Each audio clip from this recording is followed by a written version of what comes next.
Hello, friends and neighbors. It's Joe down here in Florida. We're getting ready for Hurricane Irma to come through this weekend. I've got about a day and a half left before the main part of the storm hits. Been getting a lot of questions from friends and family on preparations, so I thought I'd bring you with me. So we're going to go through some of the things I've done to get the house ready. First thing is water. You got to make sure that you got plenty of water to last you the storm.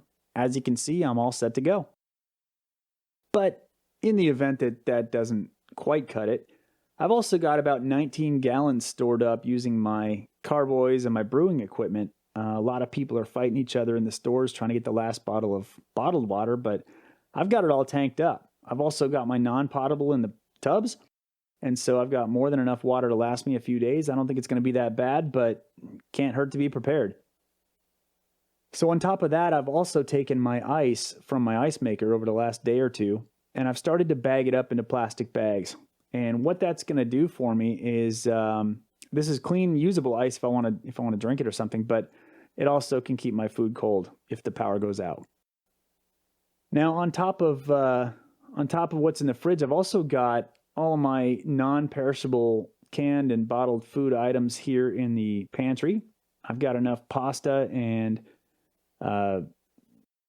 canned foods. I've got canned vegetables, canned you name it. About 2 shelves worth in there, and I've got a few more items in the cupboards as well. So they say you're supposed to be able to last 3 days. I can last considerably longer than that with what I've got stored up. Now, next we want to get into what's called the hurricane kit. And since the day I moved down here to Florida, they tell me I should have a hurricane kit all ready to go. And so what it is it's basically a box that we keep year round, and this one is going to be stored year round. So if I don't use it this time, it's going to be available next time. And it includes things like, as you can see, batteries and candles. But we've also got a few other items in there too. So I like the little fire starters. That'll work for the Coleman grill, as well as candles and other things. You just never know when you're going to need it. I've vacuum sealed my matches. Don't plan to touch those unless I absolutely have to. And we've also got the plastic bags, which you can never have too many of those in an environment where you might have a water problem. So I've got plastic sheeting as well for repairing the house temporarily if I have to. Duct tape for putting things together. Kind of self-explanatory there, I would think. I've also got some extra gas bottles for the Coleman stove. I'll be primarily using the ones out of the garage in the event that I lose power here, but I want to have a couple of extras as an emergency backup. So that's what those are for. Medical supplies, that's kind of a big issue. The medical supply issue, it's more important than a lot of people give it credit for. They don't talk about it a lot in the kits that they recommend you put together. They really don't mention it much. But I think it should be mentioned that if you're in an environment where potential flooding could happen, and I don't really expect it here, but if it does, and you can't get help for a while, if you cut yourself or whatever, that water is going to be nasty. I was at Katrina shortly after the storm as part of the cleanup efforts, and that water was brackish and disgusting. So if it does come in, it's not going to be healthy water. It's going to be a lot of bacteria in there. So as you can see in my kit, I keep a lot of extra things for antibacterial and general hygiene and basic medical kits. So I've got some basic medicines. I've got tummy medicine, which is what's going to happen once you eat the wrong thing that's been contaminated. Your stomach's the first thing that's going to hurt. So I try to be prepared for that. And I've got a lot of ways to stay clean. Toilet paper in plastic bags is an absolute necessity. It's something most other people around here aren't thinking of either. I haven't heard that discussed much either. But when the water comes in, if for some reason our roof gets compromised and water comes in, all of our toilet paper in the house is shot. So it's nice to have some backup. The 550 cord and the bungee cords, that's an old infantry trick, but you'll find that there's a million different uses for it. I also keep a little backpack in here. This is something Kat's mom gave us for Christmas as a stocking stuffer, but it's a little folding backpack that we can use for if I have to get out of the house, and I can pack up some of those supplies easily and take them with me. So I've got other options. I mean, we don't lose the rest of the house for the most part, but this is just in the event that all else fails. So I've got some other things in here. I've a little bit redundant on some of this stuff. Got some extras of flashlights and pocket knives and the Gerber tool. When I built this kit, I built it with both Kat and I in mind. And so are going to keep this kit no matter what happens if we get surprised by a storm. She was able to get out of the area this time and take our pets, so I'm not really having to prepare for them, but I do have enough extra stuff in here to prepare us both for any future emergency.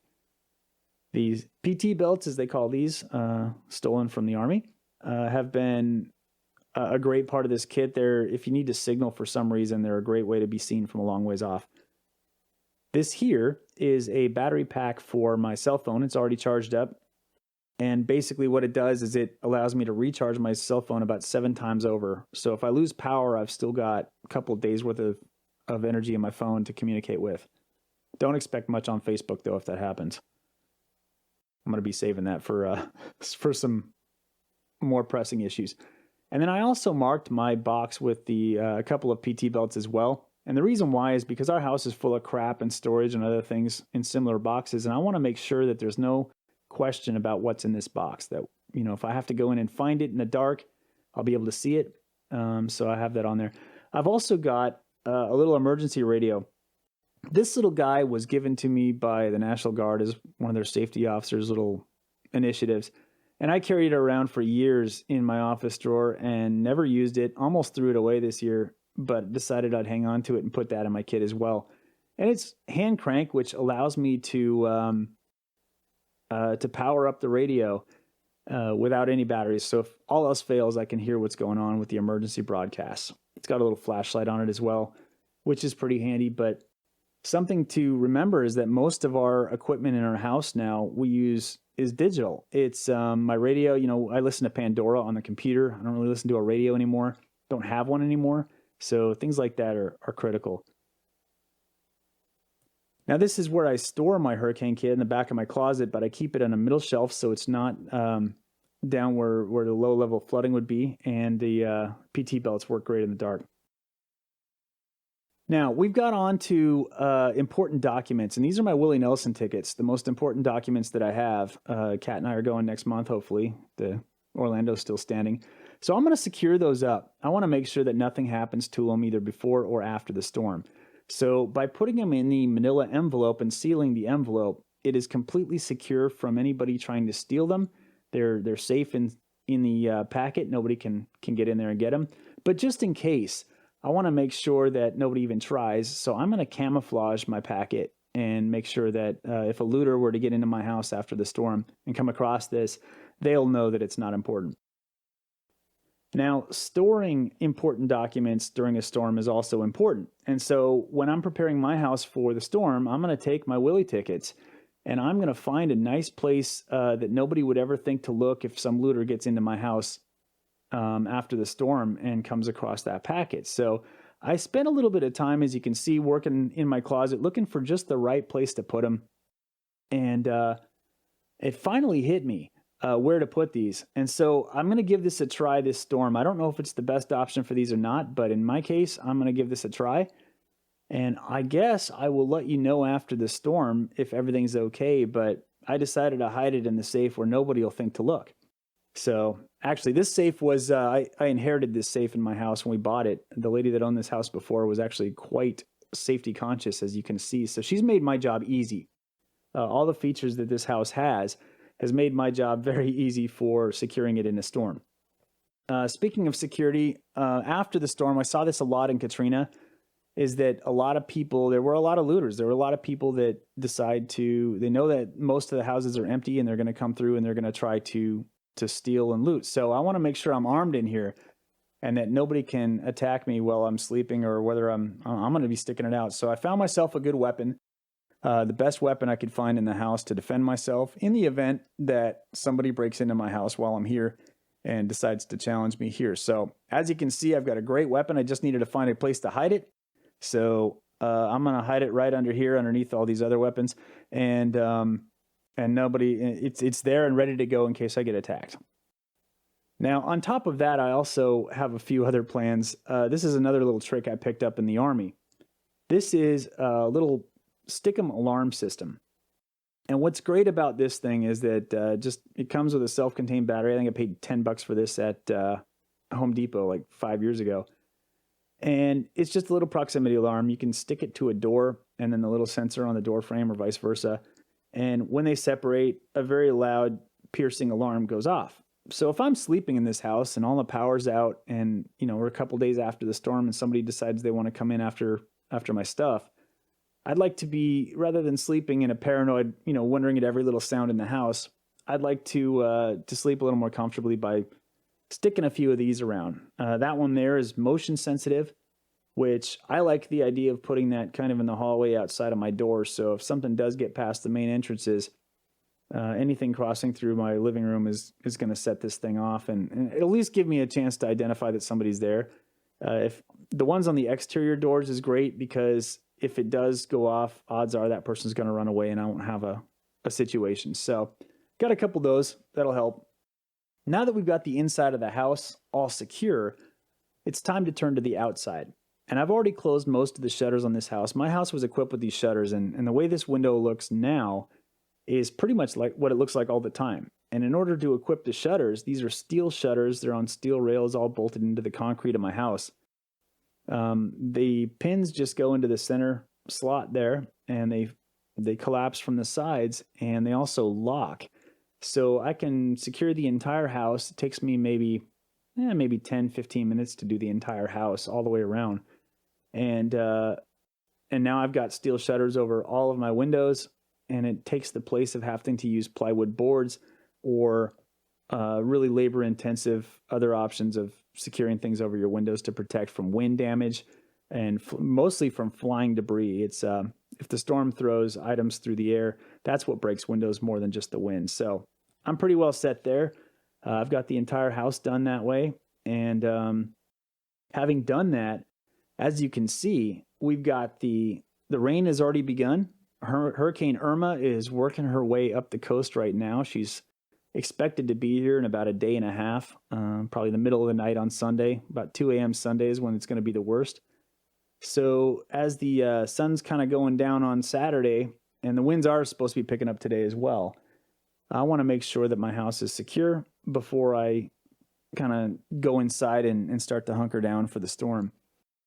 So I'm taking a quick walk around the house. A few things I'm looking for is anything loose left in the yard. I want to make sure that my gates and fences are secure. If I'm going to take any damage in this thing, if I had to guess what it'll be, most likely one of my trees will break or the fences will blow over. May have some minor repairs to do there, but the house itself, we got really lucky. We found a house where it was very well maintained, but she's got the shutters on the windows. But the lady that sold it to us also has a number of other features. This house was built with concrete block filled with concrete as walls around the outside. So the stucco walls on the outside are actually concrete on the inside. And I feel very safe from the wind and from impacts from there. Can't really control what's going to happen to the roof, although it is in great shape. And so if we lose some roof tiles, then it is what it is, but we got some extras in the garage. So I'm hoping that whatever might happen in this storm isn't going to be too expensive, but I guess we'll see. That's what insurance is for, which we're all covered, as you can imagine.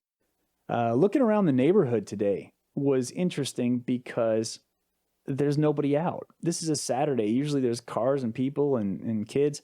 There's nothing today, which I thought that was kind of eerie as I was taking my walk around. So we're going to go back into the backyard here and kind of finish our walk around the back. I've checked that the gates are secure. I didn't lock them, and the reason I didn't lock them is for escaping. If I've got to come out the back and need to get back to the street, I don't want to have to deal with a locked gate. One question you might be asking yourself right now is, if I've locked all these steel shutters from the outside, how do I get out of the house in an emergency? And it is a consideration. It's kind of a cost-benefit issue. You're absolutely right. There is no way out of the house through those shutters. The only shutter that actually locks from the inside or opens from the inside is the back door. So I've got the garage door and the back door as my primary exits in the event of an emergency.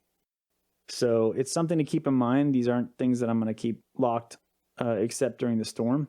But the reason we're locking them anyway is because they're also, that's how you secure the shutter. If you don't lock them, the locking mechanism actually holds the center part posted. So I know I'm probably going to lose my screens. As disappointing as that is, I know how to fix them, so it is what it is. But my back porch is all screened in. I fully expect that if the wind hits the way they're saying, probably going to be some damage to that, but it's pretty negligible given the circumstances. So the yard is done, the outside is done, the inside is done. Last thing we're going to do, and I'm not actually going to do this until the real storm hits, is as you can see, my garage door is steel reinforced. Those horizontal beams are not standard on a garage door. Another feature that came with this house, thankfully, that previous owner was very safety conscious. But I'm also going to show you where these locking beams go. When I was down at Hurricane Katrina, there were a lot of garage doors that were just sucked out by the wind and the pressure. And so they were just your standard garages. So this one has not only horizontal, but also vertical steel beams that brace in. There's two here and lock in the garage door. And the last thing is, how do I see out from this house now that all the windows are covered up? Well, we have this CCTV system. So as long as there's power, I can see. Well, there you have it, folks. The house is ready. I'm ready to go. And from here on out, it's just a matter of waiting for it. So what you're looking at now is how I plan to spend my weekend. Weathering out the storm, I hope you're having a great time there. Thank you so much for all of your thoughts and encouragement online. And stay tuned. I'll keep you posted on how things go. Have a great weekend.